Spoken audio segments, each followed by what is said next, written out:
আপনি নতুন করে ইংলিশ শেখা শুরু করেছেন and now you want to learn fast, কিন্তু আপনি লজিক্যালি ভাবেন যেহেতু আপনি নতুন করে ইংলিশ শেখা শুরু করেছেন তাই ইংলিশ সম্পর্কে হয়তো আপনার খুব একটা নলেজ নেই, কিন্তু ইংলিশ শিখতে গেলে তো আপনার কিছু ইনিশিয়াল নলেজ লাগবেই, তাই না? এমন পরিস্থিতিতে আপনার মাথায় শুধু একটি অপশন আসে, learning English grammar. But trust me, that is the last thing you want to do. আপনি ভাবতেছেন কিভাবে ইংলিশ শিখবো অ্যান্ড আপনার মাথায় আসে লার্নিং ইংলিশ গ্রামার, অ্যান্ড আপনি ইংলিশ গ্রামার শেখাও শুরু করে দেন অ্যান্ড আপনি ইংলিশ গ্রামারের কিছু কিছু বিষয়ে খুব এক্সপার্টও হয়ে যান and you feel you are learning. But লিখে নিতে পারেন, এতে করে আপনি ইংলিশ শিখেন আর না শিখেন আপনি ইংলিশ শেখার আগ্রহটাই হারিয়ে ফেলবেন। কিন্তু এরকমটা কেন হয়? ইংলিশ গ্রামার শিখলে তো ইংলিশে এক্সপার্ট হওয়া উচিত, হ্যাঁ হওয়া তো উচিত, কিন্তু আসলে তা হয় না। অ্যান্ড আমাদের আজকের ভিডিওর টপিকও এটাই, why you should never learn English grammar। এছাড়াও আপনি যদি ইংলিশে ফ্লুয়েন্টলি কথা বলতে চান এবং এখনও এই চ্যানেলটি সাবস্ক্রাইব করেননি তবে আপনি অনেক কিছু মিস করছেন, তাই তাড়াতাড়ি এই চ্যানেলটি সাবস্ক্রাইব করুন।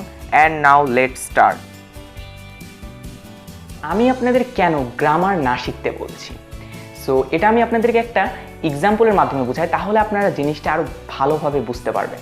সো কয়েক বছর আগের ঘটনা, কয়েকজন বাচ্চা মিলে ঠিক করে যে তারা ইংলিশে ফ্লুয়েন্টলি কথা বলা শিখবে অ্যান্ড দেন তারা ইংলিশ গ্রামার শেখা শুরু করে দেয় অ্যান্ড তারা মোটামুটি 1 বছর সময় ব্যয় করার পরে তারা ইংলিশ গ্রামারে মোটামুটি এক্সপার্ট হয়ে যায়।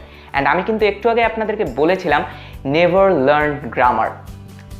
সো এরপরে কি ঘটেছিল, তারা একটা ইলিউশনের মধ্যে ছিল যে আমরা তো এখন ইংলিশ গ্রামার এক্সপার্ট হয়ে গেছি, তার মানে আমরা এখন ইংলিশে ফ্লুয়েন্টলি কথা বলতে পারবো। আমি তো এখন আপনাদেরকে সেই বাচ্চাগুলোর নাম বলতে যাচ্ছি না, but yes you are right, তারা এখনও ইংলিশে ফ্লুয়েন্টলি কথা বলতে পারছে না। কিন্তু কেন? সো এই কেনটা আমি একটু পরে আপনাদেরকে আরও ভালোভাবে বোঝাবো যে তারা কেন আসলে ইংলিশে ফ্লুয়েন্টলি কথা বলতে পারছে না ইংলিশ গ্রামার শেখার পরেও। ফার্স্টে আপনি এই জিনিসটা বুঝেন, ফেক হোপ। সো এটা হলো reason number 1 why you should never learn English grammar. So basically দেখেন, আপনি যখন ইংলিশ গ্রামার শিখেন তখন আপনি একটা ফেক হোপ পান যে আমি ইংলিশ গ্রামার শিখলে আমি ইংলিশে ফ্লুয়েন্টলি কথা বলতে পারবো, কিন্তু আসলে যখন তা হয় না আপনি তখন ডিমোটিভেটেড হয়ে যান। এখানে একটা ছোট বিষয় আছে, যখন আপনি কোনো একটা কাজ করেন অ্যান্ড যখন আপনি সেই কাজটা অল্প অল্প করে রেজাল্ট দেখতে পান তখন কিন্তু আপনি কাজটা করতে আরও মোটিভেটেড হন, কিন্তু আপনি একটা কাজ করছেন অ্যান্ড আপনি সেই কাজটার কোনো রেজাল্ট দেখতে পাচ্ছেন না, সেক্ষেত্রে কিন্তু আপনি সেই কাজটা করতে ডিমোটিভেটেড হয়ে যান। সো এই সেম জিনিসটাই কিন্তু এই ক্ষেত্রেও ঘটেছে। Reason number 2 why you should never learn English grammar, think about kids. So আপনি যদি একটু বাচ্চাদের কথা চিন্তা করেন যে তারা কিভাবে একটা ভাষা শিখেছে, বা আপনি আপনার নিজের কথা চিন্তা করেন যে আপনি কিভাবে আপনার মাতৃভাষা বাংলা শিখেছেন।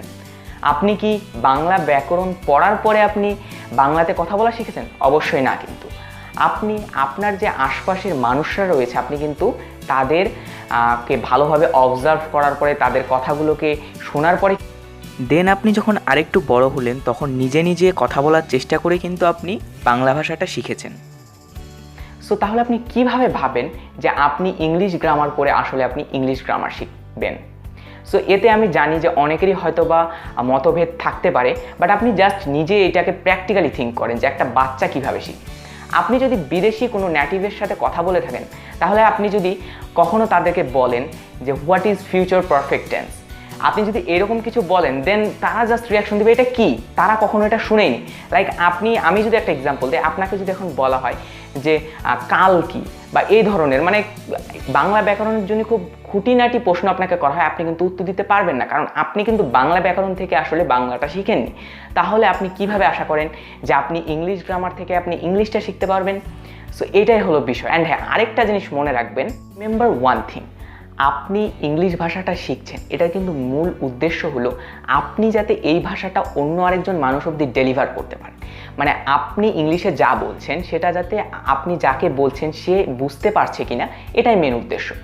এখন আপনি যাকে সেই ভাষাটা বলছেন সে যদি বুঝতে পারে তাহলে কিন্তু আপনি সাকসেস, বাট যদি না বুঝতে পারে তাহলে আসলে এটা আপনার ব্যর্থতা।